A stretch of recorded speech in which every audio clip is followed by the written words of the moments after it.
Hazrat Abdul Rahman bin Abbas states that Hazrat Ibn Abbas radiyallahu anhu was asked, "Did you join the Prophet sallallahu alaihi wasallam in the Eid prayer?" He replied, "Yes, and if I had not had a close ties of kinship with him, I could not have observed him."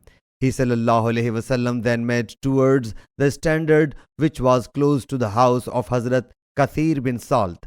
He sallallahu alaihi wasallam then led the people in the prayer and delivered the sermon, and he did not mention the prayer call and congregation call. He sallallahu alaihi wasallam thereafter commanded to give charity. The women thereupon raised their hands up to their ears and necks. He sallallahu alaihi wasallam whereupon bade Hazrat Bilal radiyallahu anhu. So he went towards them and receiving the charity came back to the Prophet sallallahu alaihi wasallam. Sahih Bukhari, Hadith number 7325.